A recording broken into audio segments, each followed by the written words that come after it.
Hey guys, and welcome back to another game review in this, which we'll be going through the Fremantle versus Melbourne game, in which Freo just dominated Melbourne from start to finish. Honestly, should have been probably a bigger margin in the end, as they were, I think, 6 goals, 9 or something like that at half time. They really didn't execute what they really should have in the first half, and then in the second half, I think they kicked something like 11 goals, 5 to maybe 8 goals or something like that. So, I mean, they didn't really ever get away from that sort of, I would say, 40 or sort of 30-point margin that they built up very quickly, that they could have probably gotten away a little bit more. But anyway, that is what it is. But before we jump into this video, remember to like and subscribe, turn the notification bell on so you know when I upload, and let's get into this recap. So, Caleb Serong, a lot of people jumped off of him, and I just think the run now opens up for him massively. He has, West Coast, Essendon, and Geelong next 3, maybe, if I have named that correctly.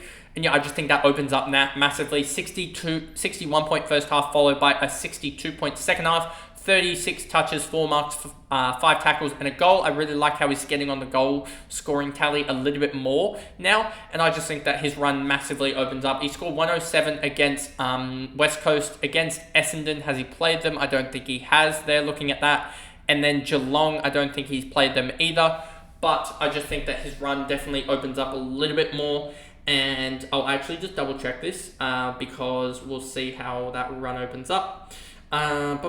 Fixtures. We'll see fixtures now. Let me go down here 1 second. West Coast, Essendon, Geelong, GWS, and Port Adelaide. Probably cops a GWS tag, which it will be a little bit annoying. Maybe a Port Adelaide tag. So maybe he's just in for 3 weeks and whatnot, and then goes at the end of the season for me.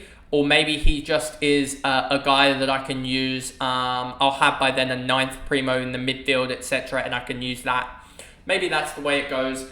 But yeah, I'm really looking forward to seeing how he goes, as he's probably going to be in my side, just because of that run. Alongside, there's sort of a debate between 2 guys at the moment, just because my cash is a little bit low, between him and LDU, given the runs that they have. Ratio 120, he looks back to his best, so he'll be an intriguing one as well in this run to maybe go after, as I think he could also be useful maybe against GWS as well.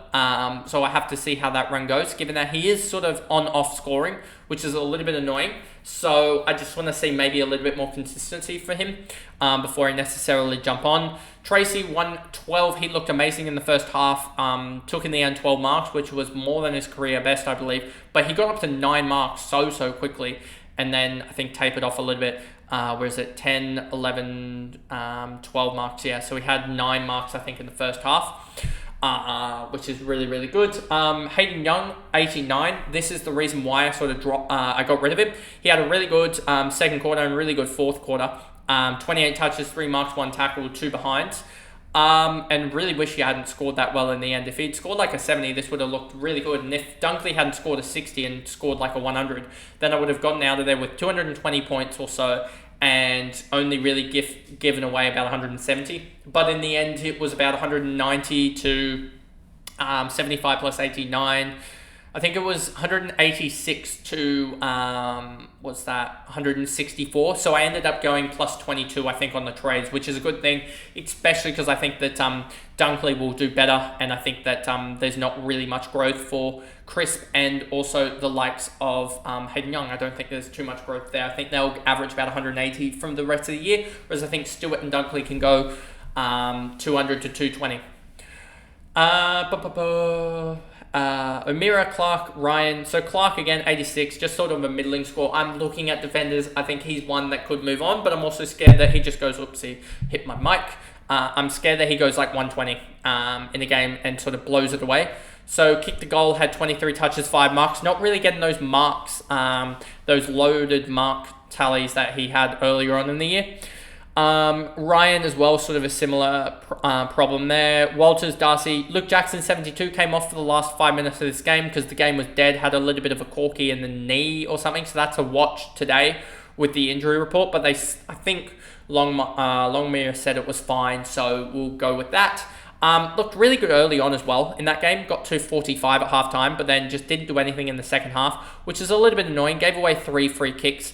Also a little bit annoying, especially given that I believe they were in the, at least one was here in the second half. Where's the other ones? One free kick early on in the game, and then where's the other free kick against? Was it in the last quarter here? Where's that third free kick? One here, also one here. So he gave away 2 free kicks in very quick succession, which is a little bit annoying from Jackson. If he hadn't given away those couple of free kicks, he ends up on a 78, and it's not the end of the world. But yeah, I'm not too worried at the moment about Jackson, just given the forwards are so horrendous that this 4-game stretch of him doing all right isn't even the worst. So we'll see what happens next week with him. Amos, Frederick, Sturt, Wagner, Walker, Sharp, Fife, Skowski, Banfield, Cox, Chapman, Pearce, and Aish. Like, none of them are fancy relevant. Then we go on here, and you'll see here, Tholstrop out injured early on was a little bit annoying. Or did he get subbed? I don't know exactly what happened with Tholstrop there. We'll have to see. Let me just check the Melbourne Twitter.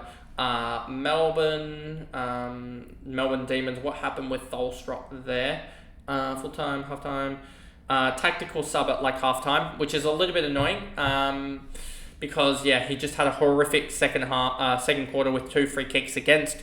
If he hadn't given those away, he gets to 20, a little bit more cash than I was hoping for to get around that 850k marker, as I don't think it would have made much of a difference, but maybe it would help me also get another better sort of rookie option to get more cash. But anyway, May with a 104, he sort of kept them in the game in the first half. Then Royan kicked 2 goals, 17 touches, 8 marks. Petty, 87 as the ruckman with only 6 hit-outs. He did end up getting 6 marks, 5 tackles, so he does a lot of around-the-ground stuff, but he's not a ruckman at the end of the day. He's too small.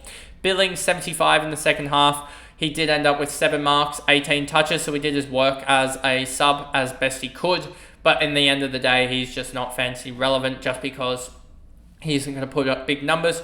Rivers, 73. This is why you don't go for the 700k guys, even though he was...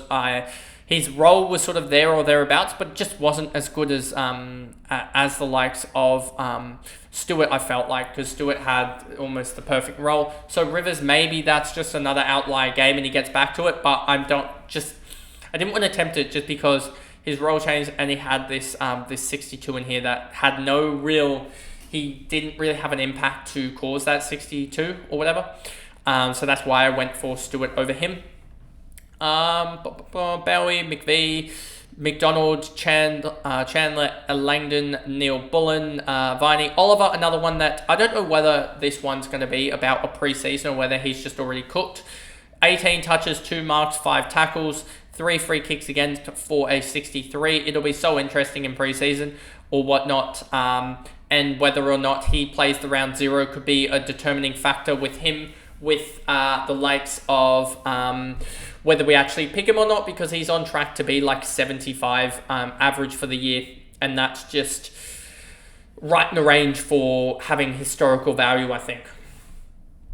Sparrow, Windsor, Lever, Salem, Turner, Melksham, Manich, Wakefield, Fritsch, Piggott. Piggott, 31, figures that he doesn't score well, so I mean, he was one of the choices I had for Supercoach F6, but I mean, holding Fisher was probably a dumb decision as well. So just all dumb decisions around me this weekend with a lot of guys.